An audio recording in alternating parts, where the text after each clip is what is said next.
Okay, you're now live, Chair. Right, okay, I'll go to the script. Welcome to this meeting of Community Select Committee. I'm Councillor Rachel Quinn, Chair of this committee. I would like to inform everyone present that this meeting will be broadcast live to the internet via the Council's website and will be capable of repeated viewing. The images and sound recording may be used for training purposes within the Council. In order to ensure that the meeting is managed effectively, can everyone please keep to the following guidelines for speaking? Councillors should only use the raise your hand or chat functions to request to speak. Only speak when invited to do so by the chair. Please switch off your camera and microphone when not speaking, and remember to set your mobile phone to silent for the duration of the meeting. Any views expressed by any speaker in this meeting are the speaker's own, and they do not necessarily reflect the views of the council. Please can councillors be aware that the webcast will continue to be streamed live 20 seconds after the close of the meeting. This is due to a time delay in transmitting live. I will now confirm the names of the remaining members of this committee.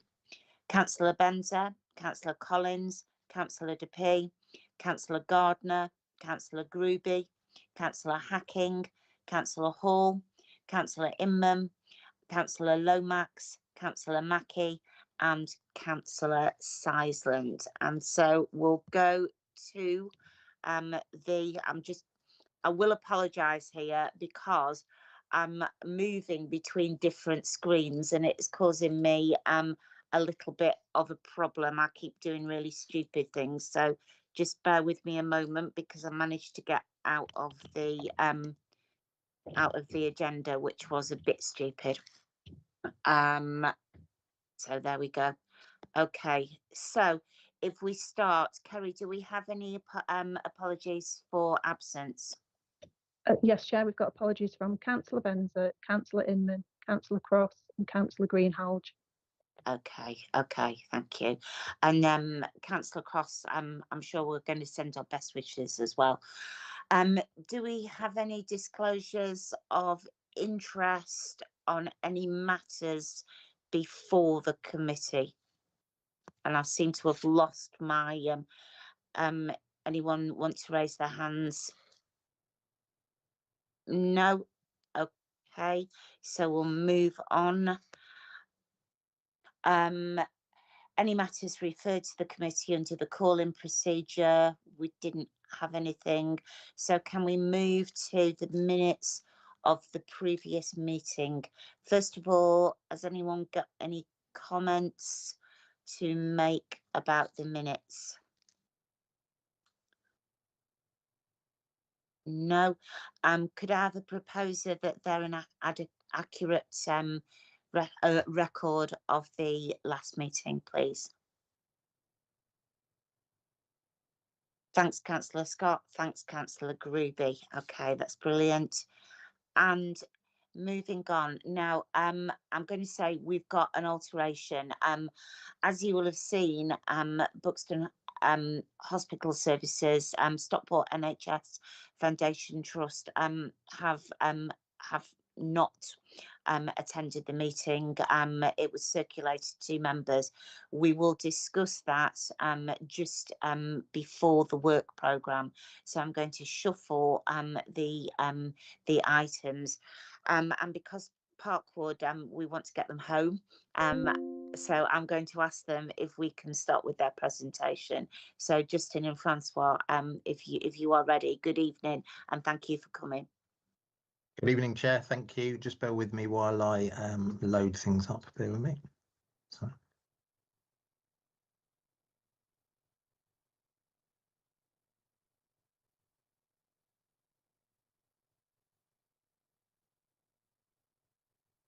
Hopefully you can see my screen. Yes. Yeah. Just trying that. Okay, good evening, everyone. I'm, as the intro, I'm Justin Boyle, I'm the Assistant Regional Director, so thank you for inviting us along tonight. Just to give you a bit of a flavour of what's been going on at Pavilion Gardens, we're going to sort of reflect on the past 12 months and also talk about the forthcoming 12 months. I think it's fair to say we're another busy year. It's been very successful in terms of delivery of events. We deliver obviously small, medium and large events through to the Buxton International Festival, the Fringe and the Gilbert and Sullivan. And we continue to strengthen our partnerships with colleagues on that. We're currently working, as you can imagine, on this year's festival's delivery as well. We've strengthened that with underpinned with working with other stakeholder groups, both locally, internally, and we've also done a lot of work with High Peak artists. They've been very successful since they started working with us back in 2019. We're currently working on a project with them to remodel some of the retail area. And we've also delivered a number of pop-up shops in addition to our main retail, sort of geared around seasonality of Easter, Halloween and Christmas. And they've produced some good returns in terms of commercial revenue, but also attracting some different clientele to the facilities. We continue to work with partners on things like the Easter Extravaganza, the Carnival Day and other key events in the programme calendar. A lot of these have been established over a number of years and we're keen to continue those. As part of the Traveller's Choice venue, obviously Pavilion Gardens is listed on TripAdvisor. We're ranking the top 10 facilities and I think we're currently ranked number 4 out of 44 activities to do locally in Buxton. We've continued to work internally on improving some of the information and history. Some of you may have seen in the Art Deco area there's information regarding a whole host of historical items linked to PG and also our own interpretation presentation. I think it's fair to say 2025 has not been without its challenges. As some of you may be aware, we've had ongoing temporary boilers in place and when the weather gets cold, unfortunately the building just doesn't quite hold its temperature.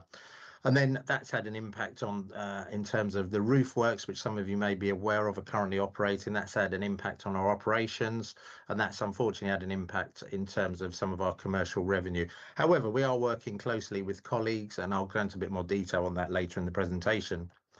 So on to sort of 2025, we've got a lot of good events going. We've built on that events program. We've really started to focus on weddings as well. The wedding team do a great job there. We've built weddings now up to 29 in 2025. That's an improvement on the previous year. We've got weddings booked this year. Now, this has been a bit more difficult because some of the work programs and work streams, we've had to avoid booking certain things in certain times. So we're having to sort of look at that and how we build that from next year. We've continued with extensive events program that are very popular and also added some additional events and programs to our sort of popular events programs throughout the 12 months. We've had an additional Young Farmers. That's a very popular event in December, and that helps drive some additional revenue.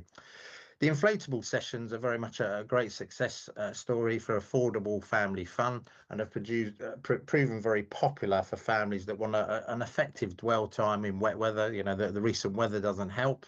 And that also gives us spin-offs in terms of secondary spend in food and beverage.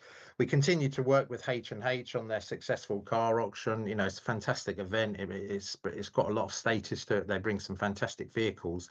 Not only benefits us, but also benefits Buxton in general, filling up hotels, restaurants and bars throughout the event. So they're very popular. And then also throughout the conservatory and in other areas where we can. And Harriet, who's our resident gardener, she's very passionate about keeping that area in tip-top condition with the plants, and all credit to her for maintaining that throughout the last 12 months. These events here just give members a flavour of some of the events. We cater for all ages, from tea dances right down to breakfast with Santa for toddlers. We've worked hard on this to develop the events programme, and it's well established, and we keep complementing where we can, where we've got gaps. In terms of that, we've utilised FareHarbor, which is our online booking system that's interfaced with our website. So that gives customers the opportunity to look at events, but also book online should they wish. So quite a seamless transition in terms of that arrangement. Moving on to single-use plastics, I won't go through all of these, but as you can imagine, Parkwood have been on quite a journey on this, looking at ways we can design out, change materials to more suitable items, and, you know, going from paper to wooden and going from plastic items to rPET because they've got better recyclable properties. We've also introduced last year new waste streams with the food waste collections, and we've done that across our whole estate to try and divert organic matter from general waste. So Pavilion Gardens, as you can imagine, is a food and beverage catering establishment. It did generate quite a lot of waste, but we've made a lot of inroads to reduce that throughout the operations. Recycling in general, as you can see, we recycle both centrally and locally. Cardboard, paper, glass bottles are all recycled. We also do other waste where we recycle through Olico, one of our corporate suppliers, oil, and that goes off to fuel vehicles. And like I say, we've introduced food waste as well. We have a blended approach in terms of our supplier overview between corporate suppliers and local suppliers, where we can, work with local suppliers. We do and have done successfully for a number of years, and that works for us as well in terms of those arrangements. On to usage. As you can see by the usage, it's sort of seasonality of the year, very quiet in the first quarter, and then we start to build in spring, summer, and through into winter. We've had a lot of successful events this year. They have offset some of the downturn in our sort of day-to-day trade, which has been impacted on, things like temperatures in areas, but also some of the roof works which have impinged on some of our operations. But notwithstanding that, we have seen marginal growth last year, primarily propped up through our events program, which is popular. I think, as you're probably aware, with Visit England, they produce statistics, and with what sort of current tourism, a lot of the current wars on people's minds, which is affecting the cost of living. Obviously, the weather, as we all know, if it's wet weather or snow weather, often can be in the Buxton locality, it has an impact, and also people's personal finances. Those increasing costs, petrol costs, etc., are having a squeeze on people's discretionary income. So all in all, we're fairly pleased with the results in terms of the delivery and the operations, but also the usage, considering what's been going on. In terms of driving marketing at SART, we've made some improvements in terms of signage, and like I said earlier, we focus heavily on weddings, and we use a range of platforms to promote weddings, and also hopefully that will drive interest into coming to Pavilion Gardens, leads to walk around, show rounds, and hopefully weddings. We partner with a range of partners locally to promote various activities throughout the year, and we also have a lot of social media presence and website development, which I'll go into in a moment. So on to social media. Facebook is a very powerful tool. We've learned that over a period of time, over the last 10 years. When we took the contract on, we had about 6,500 followers. We're now pushing close to 25,500. That's good traction, good engagement, lots of people looking for information regarding Pavilion Gardens. We also utilise TripAdvisor, where we've had over about 1,900 reviews.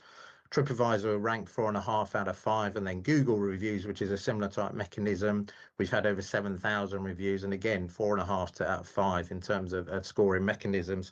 We're currently doing some work with our central marketing team on Google Analytics, search engine optimization, and also seeing ways we can improve that to raise the profile and awareness of Pavilion Gardens when people are searching for things to do locally and further afield.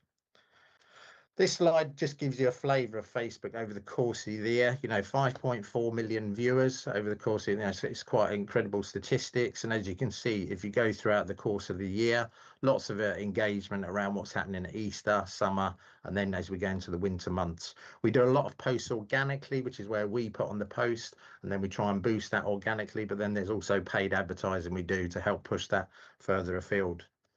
The website has had similar success. We've evolved the website over the last few years and interfaced that with our booking systems. And as you see, we're just shy of sort of 400,000 page views. People looking for what's on to do in Buxton, things for families, food and drink, and so on. So it's a very popular vehicle to promote that sort of information out there. Whilst there's a lot of information on this, I will touch on feedback. Whilst we gather social media feedback, we get a lot of good feedback locally about events, weddings, and other activities we do there. And I think that's all a great testament to the staff and the teams at site. If you look at operation from Monday through to Sunday, we're constantly changing around some of the rooms, changing around the operations to deliver anything from tea dances right through to toy fairs, evening events, and so on. So it's quite a busy operation behind the scenes. And that's been positive in terms of the feedback we get from a variety of user groups. So then on to sort of the project concerns. I think we've had several years of temporary heating. As you can imagine, the heating system struggles when Buxton notorious for being particularly cold. However, the complexity of the works and the stakeholders involved, I think it's useful to raise the awareness of that. It's a listed building, it's an old building. With ever these programs, you unfortunately uncover some issues that need addressing, and we're working with partners to look at that and how we navigate with our current operations and rectify issues.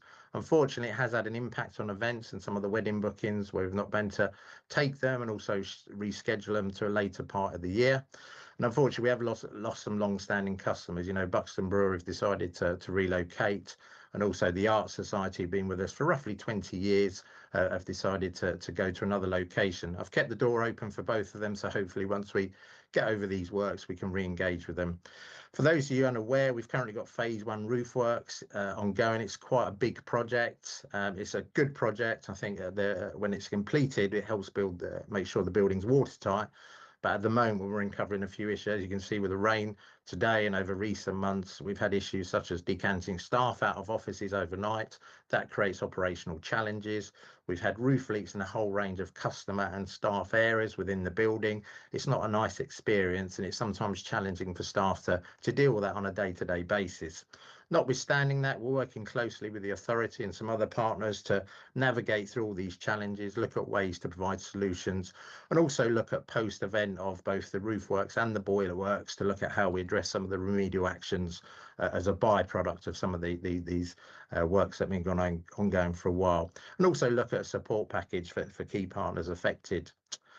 So the next couple of slides just give members who haven't been to Pavilion Gardens a bit of an insight into what's going on. As you can see on St John's Road, the building's pretty much encapsulated in scaffolding. And then on the flip side, on the promenade, you've got working compounds and further scaffolding, which does unfortunately will impact on our H&H event later in April. Pav Kitchen and retail area, again, lots of works going on, encapsulated both inside. When you look out, it's not the nicest experience from a customer. And then as you lead inside, you can get to see a flavour of some of where we've had roof leaks and impacts on plaster blowing, redecoration that will be required once we make the building watertight. The positive news is this work is happening, and once it's concluded, we can then look at a way forward once the works have been finished. So moving on to this year, big projects, the roof works and also the boiler works. We anticipate works will be concluded hopefully in the next 9 to 12 months, but subject to us not uncovering any further challenges as part of those processes. One, they could be resulting in partial closure or even full closure. We don't know at this stage. It depends on what the main contractors or appointees come back in terms of how that works programme will work. Then once if we have closures or partial closures, we will need to look at how we redevelop events back, weddings, and also looking at some other partners for concessions that have left. We've paused some of our own capital works in the Pavilion kitchen and tea room areas, primarily because they will be impacted by some of the boiler infrastructure works that will be done as part of the overall package. So we've just held back on that in some of those key areas. We continue to update and keep all key partners updated of the works and work with the authority closely to ensure we navigate through this quite difficult period as well. And then finally, it's really about getting the facility back to normal and rebuilding the customer experience, and also giving probably a better working environment for our staff to raise morale where that has been impacted slightly in recent months. And thank you for listening, and hopefully if there's any questions, please let me know. So. Okay, does anyone have any questions?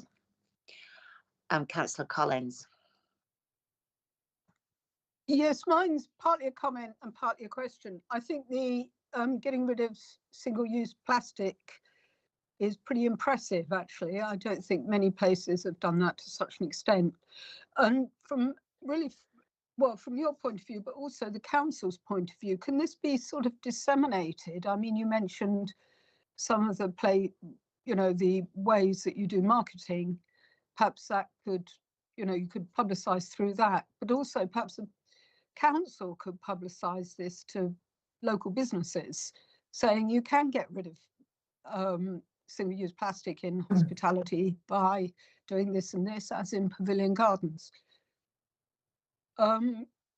Yeah, I did actually think that in some cases, comparisons would be useful. It was on page 12 of the report. Yeah, it just makes it a little bit easier to understand exactly what you're saying. Sorry, I haven't got it up. I'll just get it up. Okay, Justin, do you want to respond to that? Yeah, sure. Look, thanks for the question. Yeah, look, in terms of single-use plastic, as a company, we have a strategy in terms of we've been working through that over a number of years.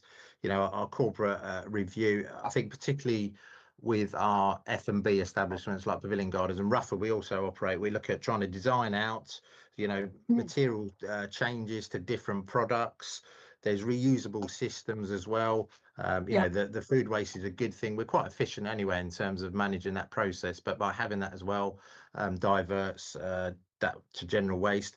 And then also working with our supply chains is looking at incentives with them both ways that they will drive down what they're using. And I think one of the other key factors in the sector, and also linked to our sector, is what the big supermarket chains are doing as well, because they're a big driver, I think, nationally, and that flows through. I think in terms of working locally, we work already with some of our local suppliers. As part of that procurement and contractual arrangements with them, they have to comply with what we're doing anyway, because to be honest, we won't engage with people if they're not doing it. That's part of our strategic direction. We're happy to publicise and provide more information. Violo, who are our main corporate supplier, they can provide further information. They can provide a whole range of different metrics and KPIs, probably more than we actually want, but it's great to have that reassurance that they can do all that as well. So hopefully that helps answer the question. So. Yeah, partly it was just, to have a few comparisons with sort of comparative places to see how your recycling's going. But it would be good if, as I've said, if the sort of how you've reduced your use of plastic was publicised outside of, the council, outside of your sort of group of companies, and so that others can do the same thing. Perhaps more for the council than for, through their newsletters and media, and than for you. I think that is something that we can look at. We'll make a note of that, Jo. I think it might be something that we want to publicise, and we'll let you think about it, Justin. I've got some. Can I make some comments on that? I was going to actually say how good it is, that the recycling part. I'm not sure if you're one of the partners now with the Transition Buxton's Plastics group. No, not aware of it, but happy to get involved where we can. So because there are partners and companies that have reduced their single-use plastic by a certain number of items, go down as being partners. They can be silver partners if they get to a certain stage, this kind of thing. And it helps because Buxton is a plastic-free town. It's got that status, so it helps to have as many partners as possible. My portfolio is climate change and environment, which is why I but also I think we should be publicising what the recycling rate is with our commercial recycling, which I don't think we do. Perhaps Elaine can comment on that. And Jean, we should include this.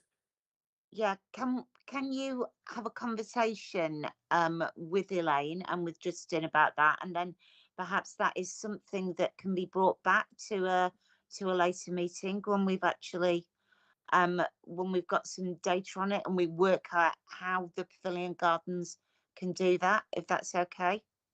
Yeah, and I had one other question that I did ask about. Sorry. Yeah. Jean, can I come back to you, because I've got quite a long list of people. Thank you. Okay. Linda.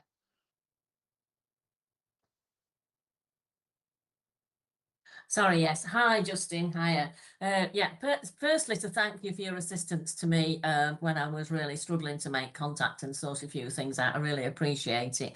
Your presentation was brilliant. I was really glad that you took a breath, because you were very fast and you packed loads in.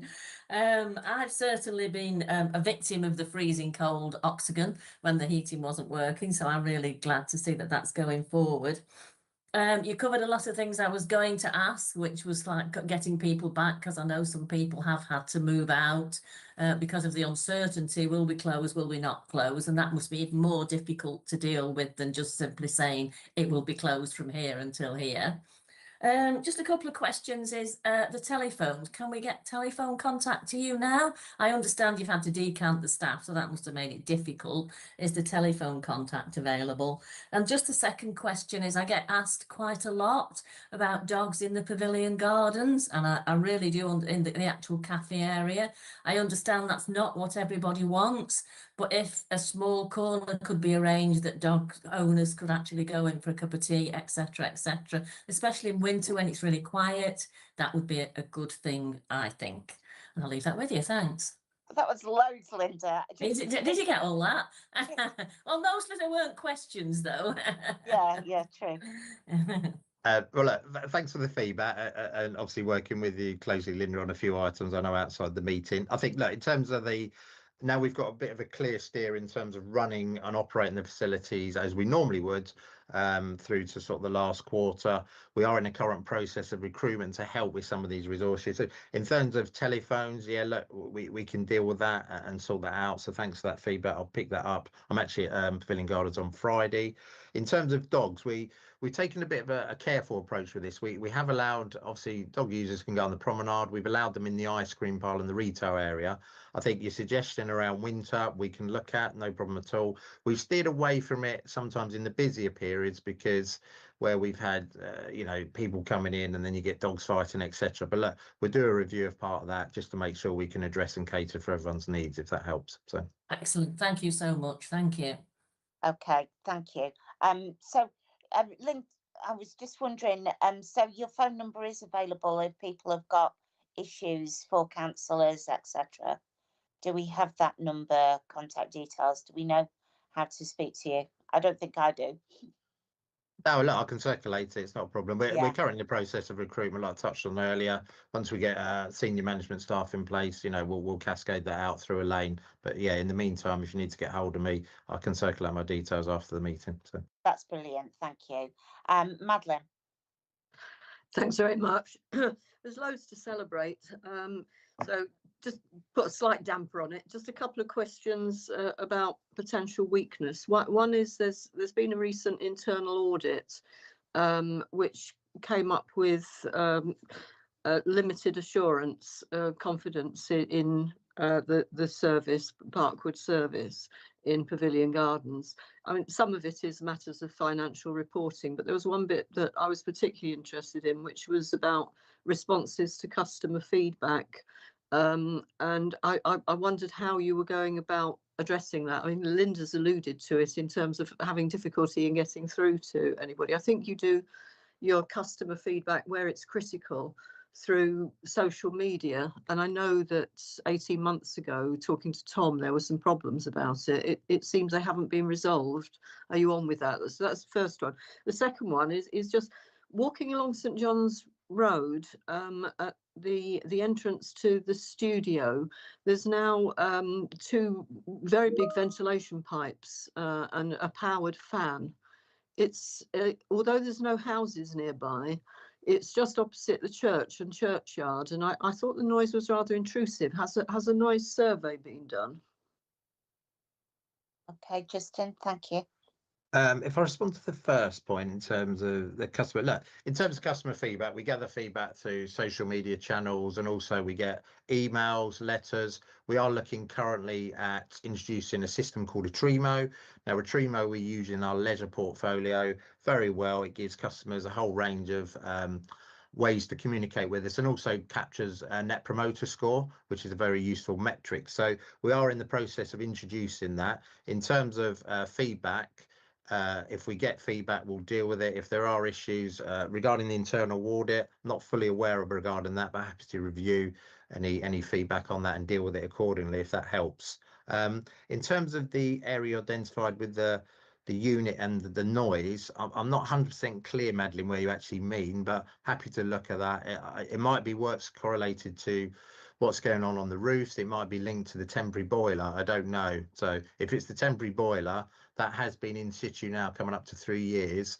That's obviously a project managed by not us, by our partners through the Authority and Alliance North. So if that's what's causing the noise issue, I'm not aware. We've not had any recent complaints or any complaints that I'm aware of. But look, we're happy to look at that and address it as needed. I'd be grateful if you would. It's not been there for 3 years, so I assume it's not the temporary boiler, and it's fully affixed to the building. It's right at the very end of the St John's Road side of the Pavilion Arts Centre. Look, I'm not sure where you mean. I'm happy to meet you at site, Madeline, if you want to show me. It's not a problem. Okay. I honestly don't know where you mean, so happy to look at it and get it addressed accordingly. So Okay.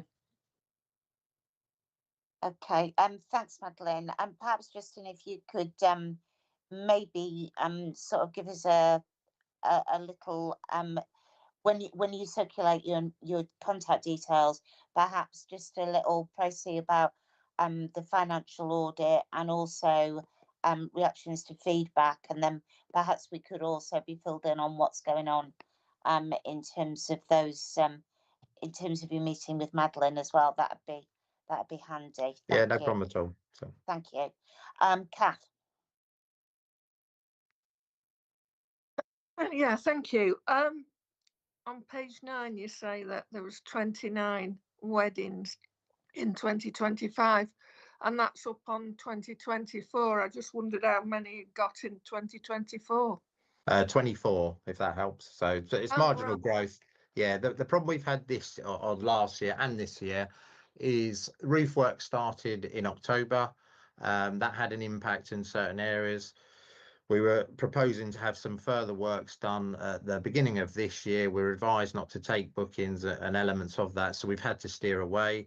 Our next weddings is April. That runs through to October, but again, depending on what happens with these works, we're not taking weddings because there's no one on this earth I'm going to cancel weddings, and we're going to have to navigate around that. So we are working with the authority on when the boiler works are finalised, whether we can continue to use the octagon.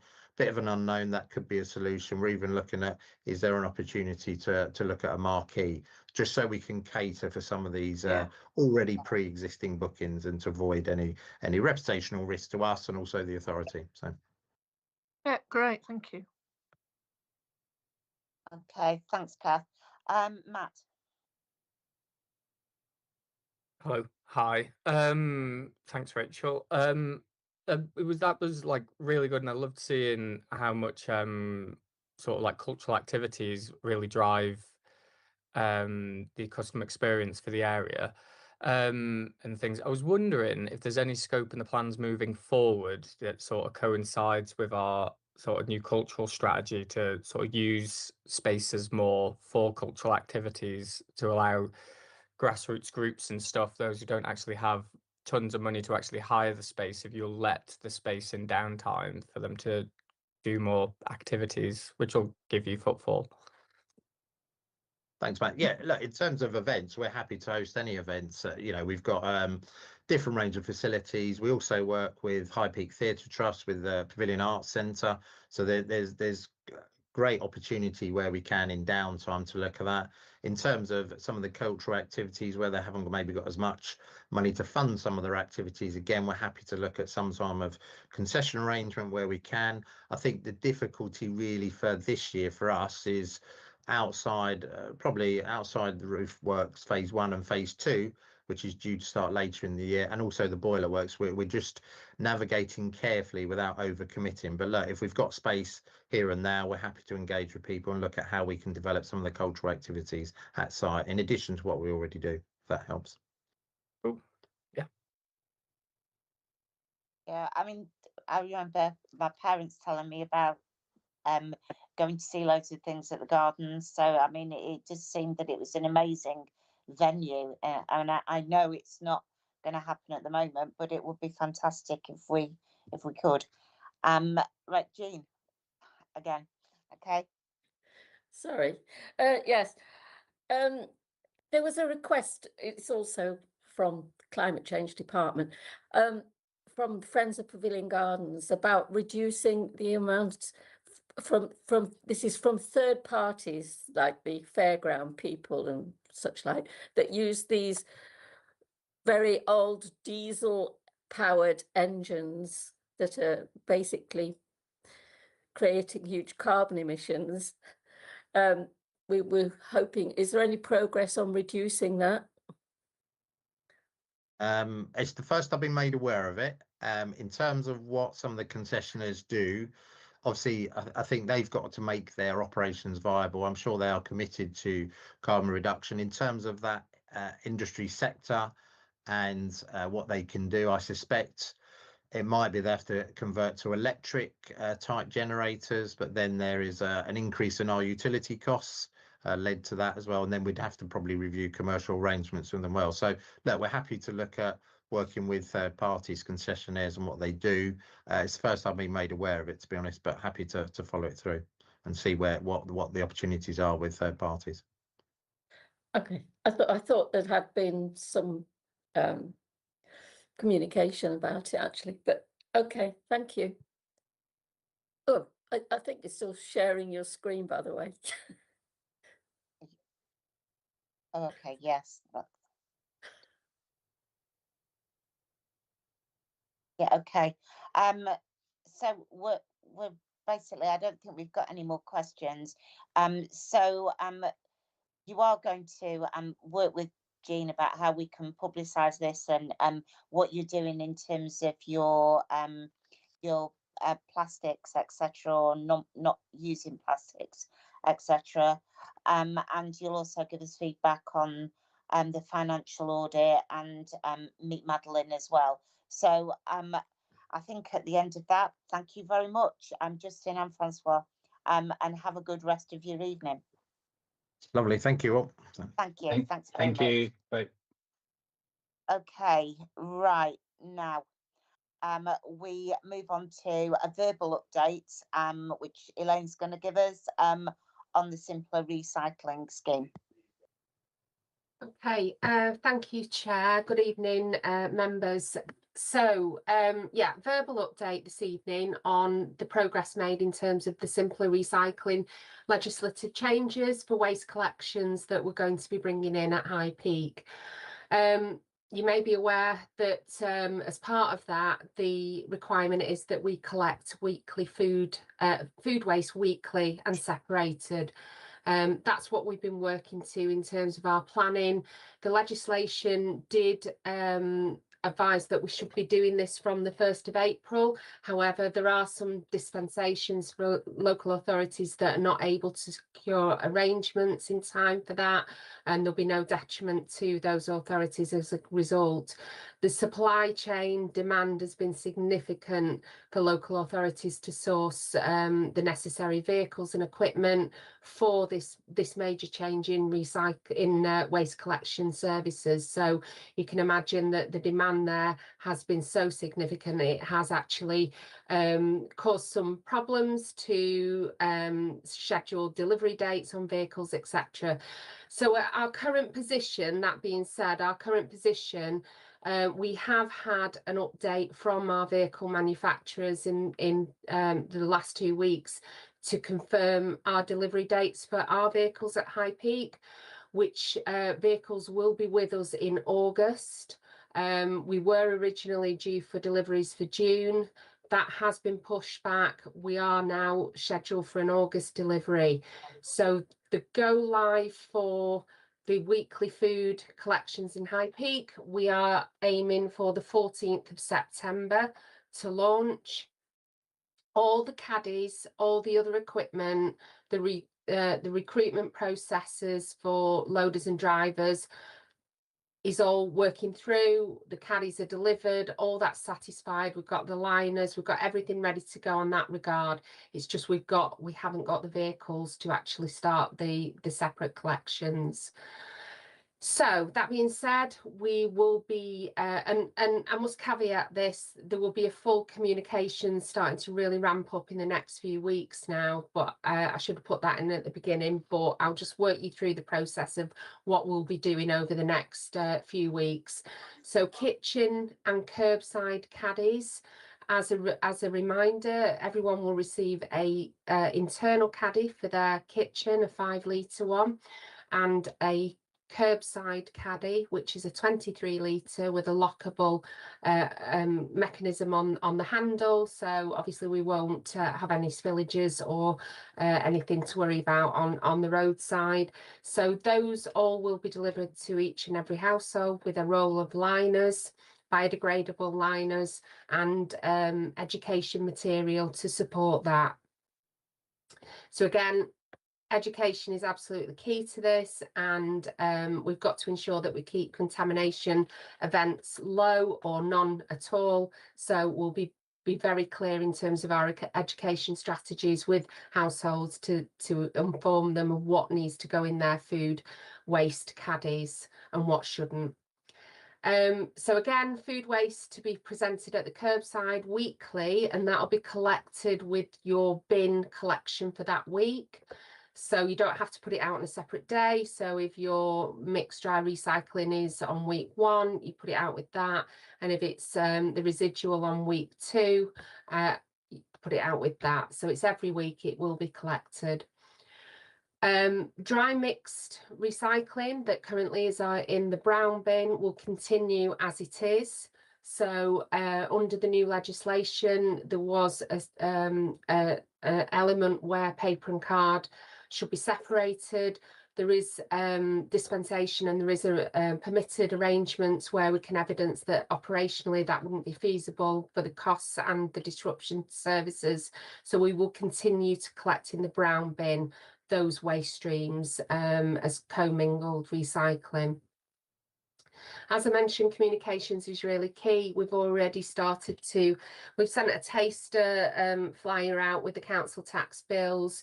We will on the side of caution until we got absolute certainty in terms of the vehicles, because we've been having regular changes to delivery schedules, as you can imagine, daily, weekly.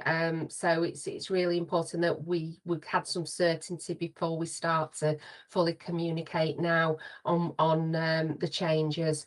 So already we started to update the website. The insert went into the council tax bills. So over the next few weeks now, we'll start to arrange the necessary press releases and the social campaigns, just to assure residents that although collections may be happening in another county, borough, district, they're obviously able to start ahead of us, that our collections will be starting and when.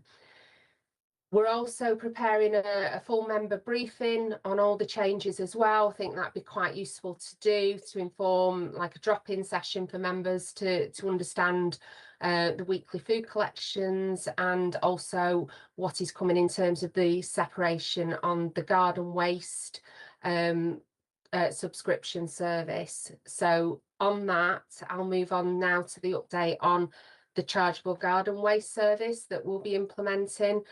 This will be implemented at the same time as the weekly food, so it's a natural point to actually implement that, because people will be separating out their food waste that is currently going in their organic bin. So that will go live from the 14th of September. Bins that are subscribed will be identified at curbside by displaying a sticker, and they will be registered through the portal and collected from that date. So we'll continue collections, obviously, as they are up until that date, but subscriptions must be in place for beyond the 14th September for those bins to be emptied. The subscription portal has had extensive development through Bartec Collective, which is a module that runs our in-cab technology. So we've got the portal linked into our website. So that will mean that residents can go onto the website, link through, subscribe to the service, and then they'll receive a posted out pack to them with the sticker and the guidance information. For anyone that isn't able to access online, our customer service team are fully prepared and briefed in terms of supporting anyone that calls in or face-to-face to support them to register. So the charge, just to confirm, the charge year one is £46 per bin. As I said, once registered, the packs will be posted out to the resident and they will receive a secure email to confirm their subscription. The subscriptions will be for a 12-month period. So they'll run, so the service will start from September and they'll run up to next August, and there'll be a 3-month reminder ahead of renewal. I do just need to confirm the details in anyone subscribing in that period. So if somebody decides to subscribe in January, how will that run? Will that run to August, or will it run a calendar year? I'm not going to advise either way because I'm not exactly clear on that detail for this evening, but I will come back, and there will be an extensive list of FAQs and detail for residents subscribing and also going out on socials. So if you move house, the subscription will go with you. You won't have to pay again. There will be guidance in terms of perhaps re-registering details of your new location, but we won't be asking people to pay again for the service if they move house during that period. The bins will remain at the properties. We're going to be reviewing this, just taking from other authorities that have implemented a chargeable service. Bins have remained. Now we're just going to monitor and see how that works. We haven't got the space to take everyone's green bin back, and we certainly don't want to be. Thanks, Jean. I am certain it may be a rolling charge, but I just wanted to finalise that detail on anyone subscribing during the year. So I will come back on a definite on that. So yeah, the bins, we haven't got space to bring in everyone's bin. It may be that somebody doesn't want to subscribe straight away but finds that they do. So our approach will be to leave bins in situ for the start and launch of this. So we're reviewing procedures to mitigate overloading of residual bins with garden waste, because we're fully aware that people will just say, I'll put it in my residual bin and I won't pay for a subscription. So we're looking at best practice in terms of managing that and mitigating that, because obviously that will have an impact for the residual waste streams going into county. So we want to absolutely understand and manage that possibility.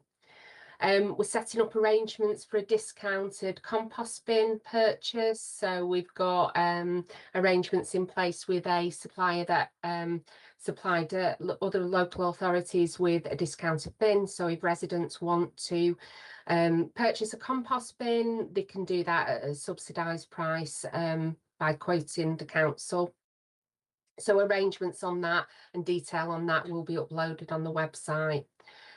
So as I said, FAQs, full comms are in the process of development, and we'll be kickstarting the comms campaign in the matter of weeks now, and the matter of days, in fact, to ensure that residents are fully appraised of what's happening in the next few months. So on that was the update on Simpler Recycling and garden waste. So I'm happy to take any questions. If I can't answer anything this evening, I will certainly take a note and come back to members. Thank you, Chair.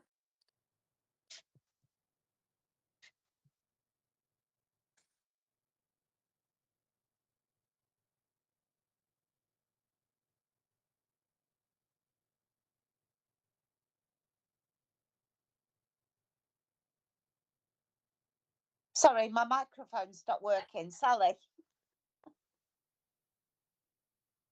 Thank you. Yeah, one of the questions I wanted to ask, I've got two questions, if that's okay, was with regards to the food waste bins. Did you say they were 23 litre? I was just wondering if any provisions are going to be made for elderly and disabled residents who might not be able to move those. I know that we have the assisted collections for bins and those sorts of things.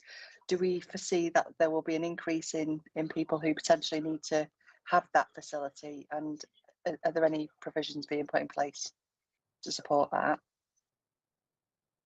Okay, do you want me to jump in and answer that then? Yeah, then I'll ask you the next question, if that's I mean, absolutely. Anyone that is struggling with any, anything in terms of movement and presentation of their bins is entitled, can apply for an assisted collection. So if if residents are already on an assisted collection, they will just this will be part of that service anyway. So that's absolutely clear on that.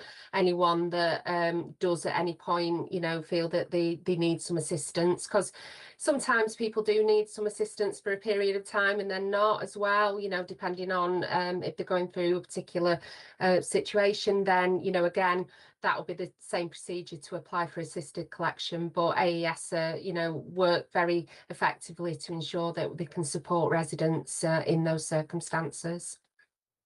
Lovely, thank you. And my second question was with regards to the current green bins. Do you foresee that people will be trying to take their bins to the recycling centre, saying that I don't want those on their property, or them just being left out on the sides of the streets? I just sort of don't want to anticipate fly tipping of bins. Yeah. I mean, you know, that is something that we're working very closely with AES on, in terms of, you know, how we're thinking of all the worst case scenarios that may happen and what can we do to mitigate those.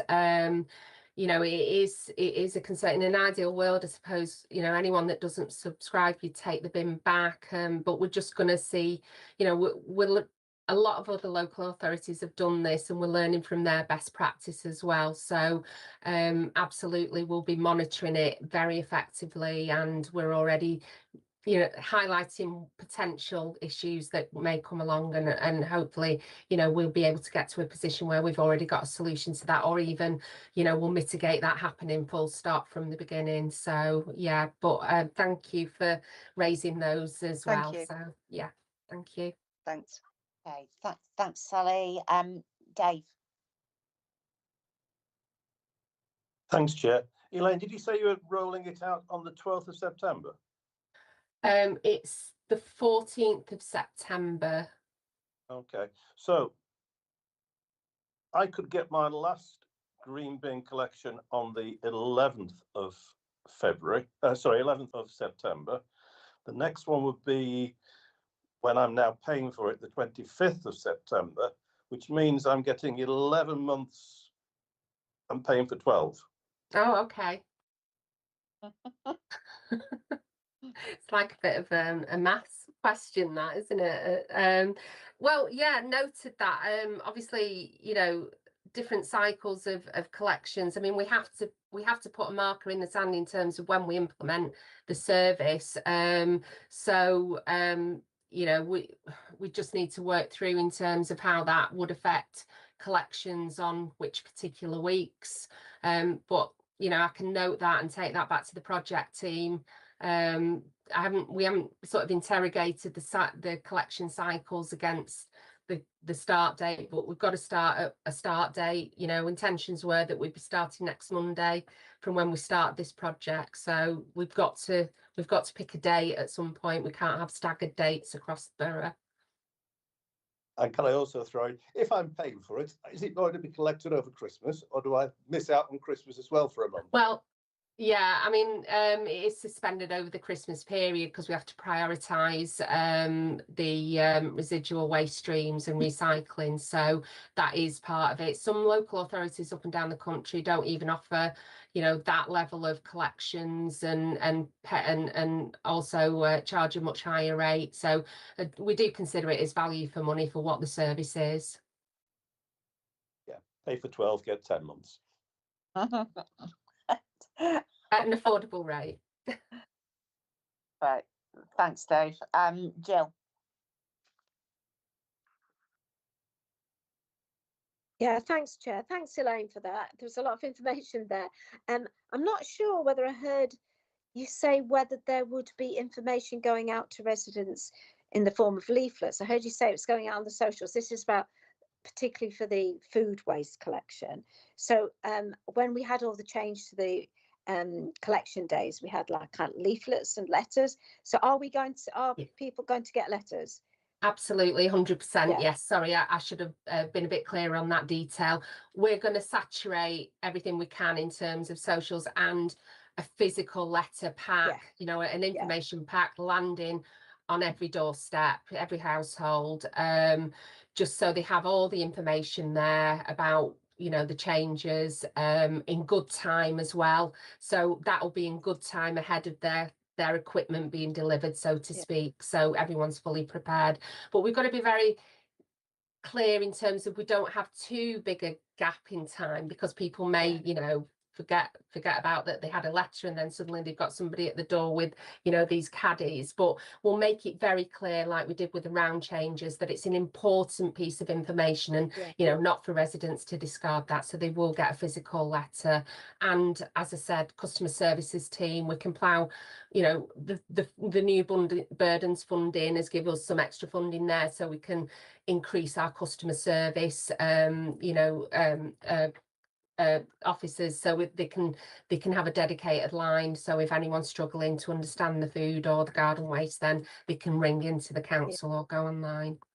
Yeah, and it's great that you're offering discounted compost bins. Are you going to also have a little leaflet telling people how to compost? Yeah, great. Yeah, I Thank mean, you. we're going to take every opportunity we can, you know, and offer alternatives, because, you know, we do recognise that, you know, this is a change, and it's a change away from what, you know, people's, it is a, you know, at the moment a service that is incorporated, and, you know, it will go to a separated chargeable service. So, you know, we'll take every opportunity to inform and educate the residents as well. Brilliant. Thanks very much. Thank you. Okay, thank you, Jill. Kath. Thank you, Elaine. It's good to see you. And it's amazing amount of stuff you're going to have to deal with over the next few months. And the vehicles being difficult to actually obtain is causing great problems, I can see. Specifically, I have a resident whose brown bin was damaged during collection, and he was told that he would have to pay for the replacement. That I followed up with Martin Solis, and he said, yes, that's a decision that was made by the council. And I was wondering whether that could possibly be reversed. I know that Anthony is talking of perhaps using the income from the green bin subscription to actually pay for replacement bins, because Martin's saying that these bins are coming to the end of their lives anyway. So if this is going to become an increasing problem, I just wondered what your thoughts are on that. No, that's absolutely correct in terms of the current policy and practice that was approved some years ago now in terms of replacement bins on damage. Again, you know, we look at this, and we're already starting to look at the numbers of bins that we are replacing and future proofing, because as you say, they will only last so long. You know, we have to ensure that they're fit for purpose and they're not causing a health and safety issue to the collection crews as well. So it is something that I have down in terms of immediate objective for me to work through, to look at and review that policy and look at the options to offer a policy where we can replace free of charge, but then we have to offset that against an income stream. So certainly the garden waste charging could support that. So it is on our work programme to review that whole policy in you know, in the next few weeks, few months. I'm sure we'll be bringing a report on that when it's ready to come back to this committee.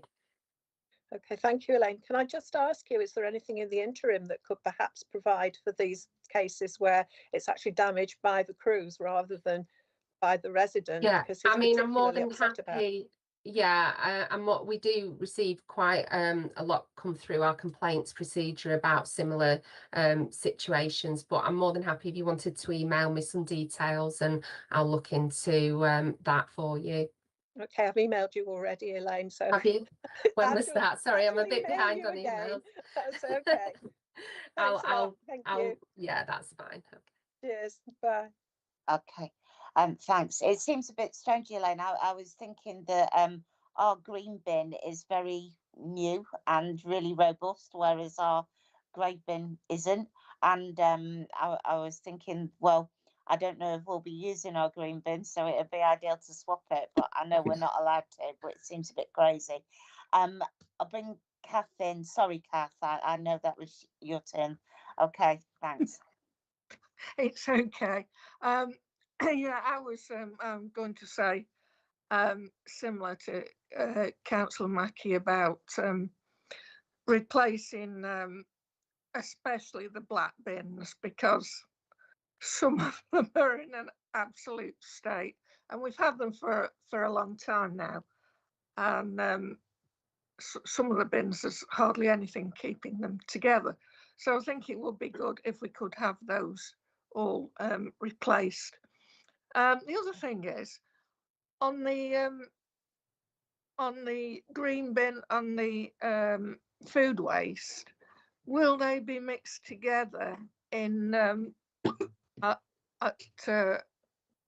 water swallows? Because you know, that's so they'll be mixed together again to make compost. That's what I'm trying to say. Nothing's going to change in terms of County Council's arrangements for disposal. It still goes into water swallows for us, which is good news. We certainly don't want to have to be taking it outside of the borough.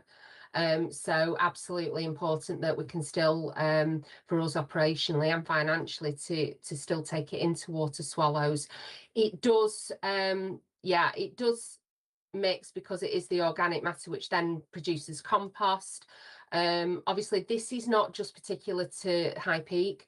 These changes in legislation are across the country. There's all different kinds of recycling facilities for that food matter up and down that will be either fuel or compost, as we say. But for our arrangements, as it stands, it will go. We do have to collect weekly, so we do have to, you know, it wasn't feasible to continue to present the green mixed every week, and people weren't, you know, we want everyone to uptake in terms of the food recycling as well.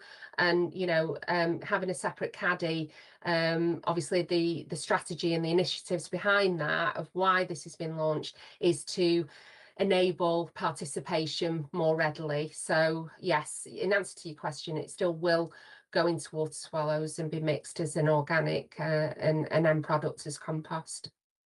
So this is this is a mandatory thing that the government has sent out to everybody. All councils have got to do it. Yeah, absolutely. Yeah. Because we, even though I say so myself, on the working committee a few years ago, we really did come up with a good scheme. But anyway, it's mandatory, so we've got to get on with it. Thank you. Yeah, thanks, Kath. It does seem a bit strange, doesn't it? Linda. Hi, Elaine. Yeah, just checking. What's going to be the process for flats, blocks of flats and sheltered accommodation with regard to the curbside caddies? Yeah, we're just working through that detail, Linda, in terms of communals and flats, etc., and households with multiple occupation. We're looking at a most effective arrangement for that household, whether it's going to be, you know, a smaller wheeled bin rather than an individual curbside caddy, but still ensure that every flat in that has a kitchen receptacle so they can take it and put it in. So we're looking at the most effective, because we certainly don't want 20 small caddies in a small area. So yeah, that's being treated differently. And once we've got further detail on that through AES, who are working up that as the, you know, the service provider on the operational level, then obviously we'll be able to update you all in terms of what's going to happen with them. But they'll be communicated fully, and we'll obviously ensure that they've got capacity all to share that receptacle for the food collection. So yeah, it's a good point to raise. Right, thank you. That's fine, thanks. Okay, thanks, Joe. Yes, about mixing. I mean, it does seem a bit of a pity because the food can be used for in an anaerobic digester. But as I understand it, part of the thing is to, yeah, as you said, Elaine, to encourage people to actually recycle their food and to stop it going to landfill, to make it useful. Yeah. Through having a system especially for food. And also I'd have thought it would make people think a little bit about how much food they waste. I mean, we know that masses of food is wasted. Yeah. Mostly by supermarkets overbuying and things like that, but also domestically. So yeah, Seems good I to think- me. Yeah, I think that's absolutely right, Joanna. Once you see it there in a caddy, you can quantify, can't you? You know, and how many times are you, filling that? And I think it is that it does give that realization to say where and it, people are putting it in the residual. We want to reduce what's going in residual and channel it through that. So yeah, absolutely. And that is the initiative behind Simpler Recycling. It is intended for the best outcomes. So yeah. Thanks.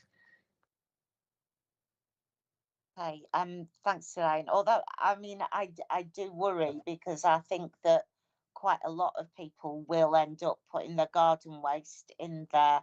And so that's discouraging them from recycling and putting it in the residual. So that is a concern, and especially with the cost for people who've not got big gardens, they're going to be thinking, well, why am I paying this? And I know it's happening elsewhere, and I know it's government, but it does seem a bit daft sometimes. But anyway, thank you, and I'm sure that you will keep us updated again and again. Okay, thank you. Right, okay. So, I wanted us to first of all, obviously this is part of the work programme.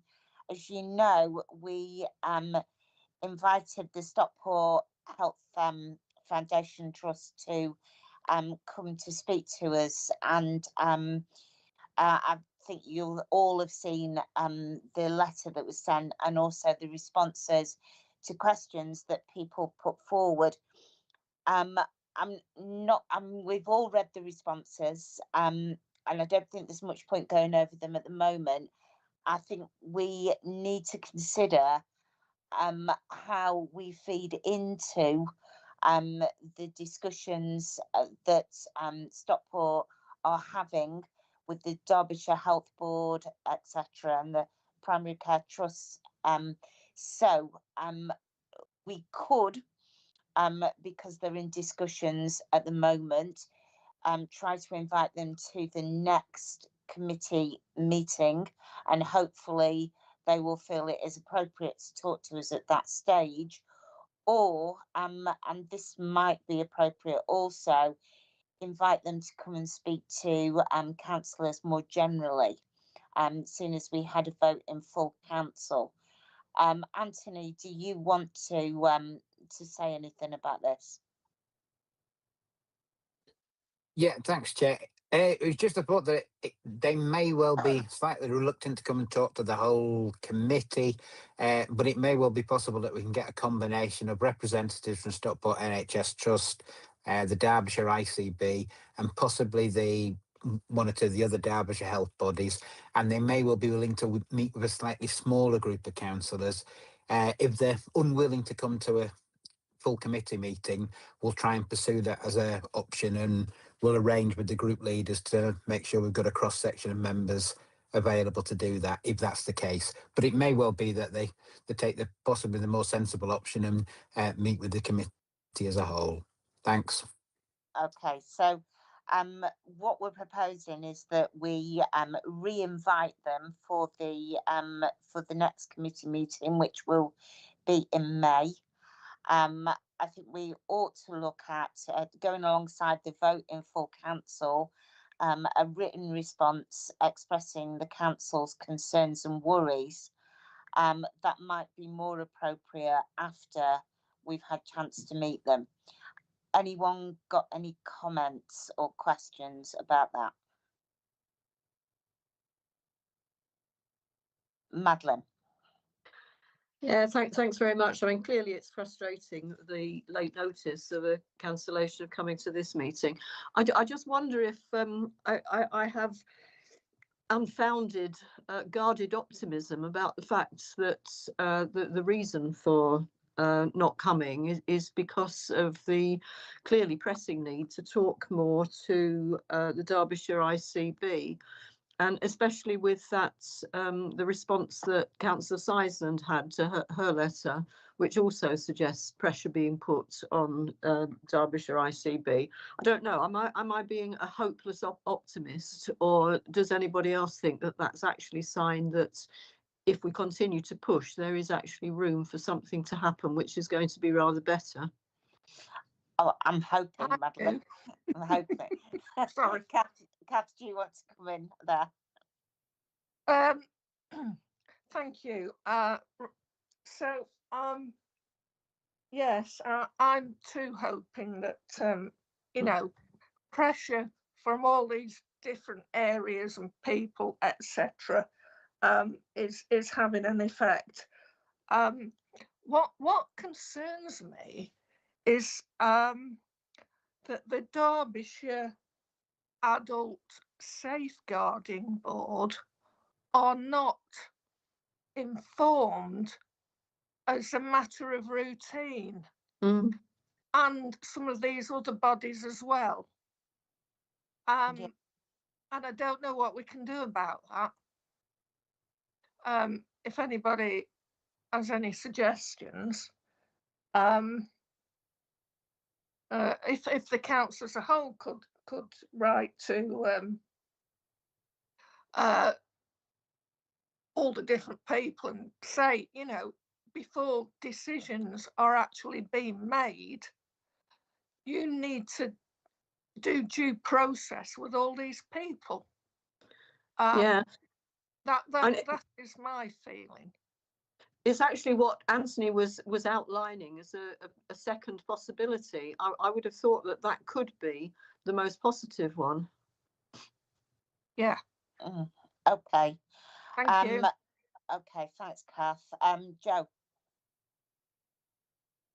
Yeah, I think really I'm saying much the same as Madeline and Kath, that perhaps the council ought to write to the ICB before it sort of gets any further, even before talking to Stockport again, because they, you know, as a sort of ally, and say we would support you if you, you know, we'll support you if you object to this, and maybe some of the other bodies as well. But yeah, I mean, I suppose this is much as what Anthony was suggesting too, that we should sort of get other people on board.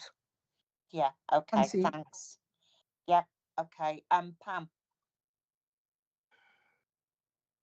It was quite a relief to read their response, because a lot of the services that we were concerned about are actually not the responsibility of Stepping Hill, and it appears to be that it is just the outpatient consultations with visiting consultants that are actually being withdrawn.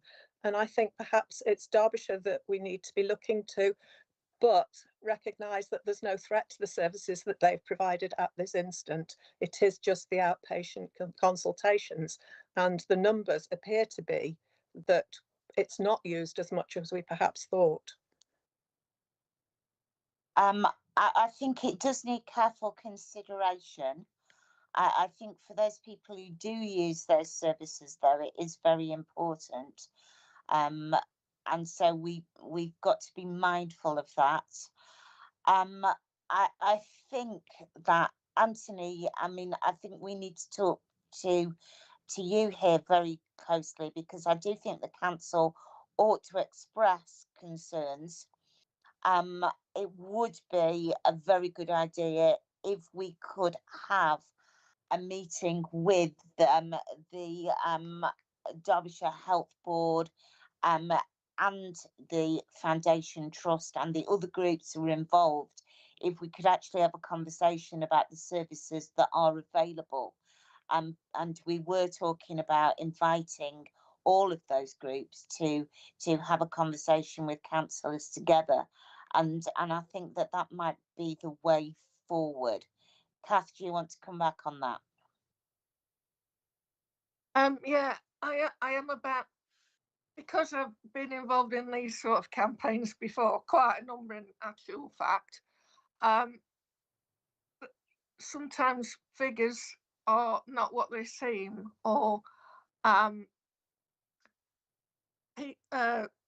consultants don't necessarily turn up, and things like that, and the figures looked, and excuse the figures. So that is a concern of mine, because I've seen it happen before. They run down services and then they say there is not, there are not enough people using them. And that does concern me a lot, because I've seen that happen in a lot of other cases. And as people are getting older, it's figures can't be going down, because we're all living a lot longer, thanks to the NHS, I might add. But you know, we're victim of its own success, so to speak. Okay, thank you. Okay, Kath. Anthony, can we investigate getting the different parties together for a conversation with councillors, please? Yeah. Well, no, we'll look at seeing how many we can get to the next meeting of this group. But if there's any reluctance, or if there's just complications with regards to diary arrangements, we'll then look at sort of alternative arrangements to try and get as many of them as we can round the table to at least have some sort of conversation with them. Yeah, and the very fact that we're asking shows that we are concerned also. So I think that means keeping the pressure on, as Councillor Sizeland was saying. So is that okay for everybody? Yes? Yeah, okay. Right, so on that note, shall we move to, okay, brilliant. Shall we move to the work programme? Now, there are a few things. I've just gone off my main screen, so I'll get back to people in a minute. We have got, for the next meeting, we are already penciled in with the High Peak CVS. We are going to have an update on the Glossop tip consultation. And hang on, I've lost where I am now because I've lost my page. I was scribbling so much stuff down. So those are already penciled in.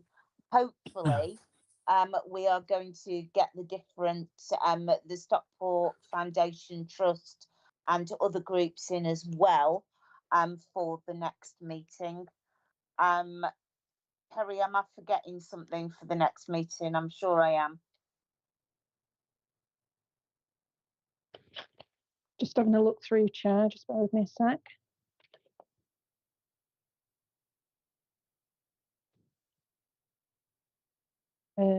Yeah, the sports, the Harp Hill Sports Centre and Football Club and Fairfield Centre. Yeah, I think we can move forward. I think we can take those in the future. Yeah, nothing specifically mentioned for May in my notes. Yeah. So I was thinking an overview again of leisure provision, but as you're probably aware, the football club, Buxton Football Club, have recently, I think, completed on Fairfield Centre. The Harper Hill Sports Hall has been bought, and I know we want an update on what's happening in New Mills. So I'm proposing that pretty quickly we have a review of leisure services. Anthony, you want to come in? Thanks, Chair. It was on something different. If I could just give a very brief update on the culture strategy. Yes, thank you. That was another thing that because councillors were sent the culture strategy to comment on. So, Anthony, can you update us on that, please? Yeah, Chair, it's just a very brief update on it. I thank both yourself and Councillor Hall for responding back through the consultation. Just in terms of responses that we're looking at as part of the comments that were sent in, I think the suggestion around adding a pub landlord to make sure we're capturing the pub music scene. Sorry, I think that's a worthwhile suggestion. So we'll look at adding that in some way, shape, or form to either the main cultural board or to one of the area boards. In terms of a couple of the other bits, both the percent for culture fund and the assets of cultural value will need to go through a bit of a process to work out the policies on those.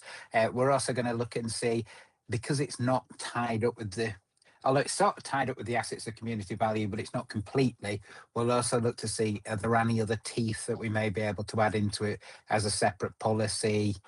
And the other bit, no, I think aside from that, just thank everyone for reading through and any comments. And if there's still any further comments to come through, we're happy to take them. But aside from that, we will start to make progress on gathering the cultural forum folk back together to move it on to its next stages.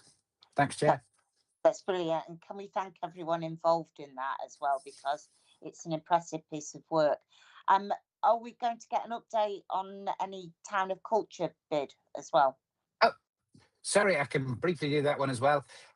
Members will be aware we had an individual exec decision go round last week, just indicating that the council is looking at supporting a bid on behalf of Buxton from the Buxton Cultural Consortium, which consists of a range of organisations from across Buxton, along with 80 or so other individuals, both within Buxton and further across the borough, with submitting the expression of interest, and essentially we'll see what happens from there.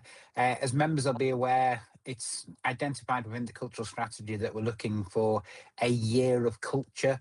So we're hoping that should the bid be successful in moving to the next stage, the second stage, as well as it getting some funding from government to help with some work around putting it together, we'd then look further to how we can make sure that it wasn't just something in Buxton, and the wider ambition of sort of doing the year of culture across the borough. We're able to follow that up. The only slight complicating factor around it is that we obviously won't exist if all the LGR timetables go ahead as planned, but that's a minor thing, I think, to try and do. The most important bit at the moment is just see if we can get through this first stage and then see what happens next. Thanks, Chair. Okay, thank you. Jo. Yes, actually, I was going to mention the cultural strategy, and perhaps we could have an update, or we've had an update. But also, it would be nice to know, I mean, Anthony's talked about further plans. It would be nice to know about sort of implementing it. I know lots of cultural stuff, well, masses of cultural stuff goes on, but it would be nice to know, to have a report on sort of how that links into the strategy. And also an update on the geese at some point. Yes, I was going to actually come to that in part 2, but yes, I think updates on that are going to come. Yeah, no, you're right, absolutely. Thank you. Yeah, just on the cultural strategy. Yeah, we're happy if members could give us a bit of space now that it's sort of gone through the scrutiny process, not as we'd originally intended, but it's gone through it in a slightly different way. We'll get the action plan underway, and we'll come back to the committee. I'd probably say sort of September, October time. Then we've got a couple of months to try and make some progress, and hopefully we would have heard on if the Town of Culture bid has been successful, or at least some feedback on it. Okay, thank you. Thanks, Chair. Thank you. Linda. Yeah, a couple of things. Yes, I can confirm that the deal is complete with regard to Fairfield Centre. That completed last week. The future of the sports centre in Harper Hill is secured as a sports centre. And yes, to take on the Joanna's comment about the geese, that was one of my questions. But I have been assured that we are going to get something that can go into the public domain. It should not remain in part 2. And I was assured that that would happen. So can we make some progress on that? That's probably directed to Anthony. Thank you. Okay, we'll get on to that, Linda. Thank you. Anyone else got anything before?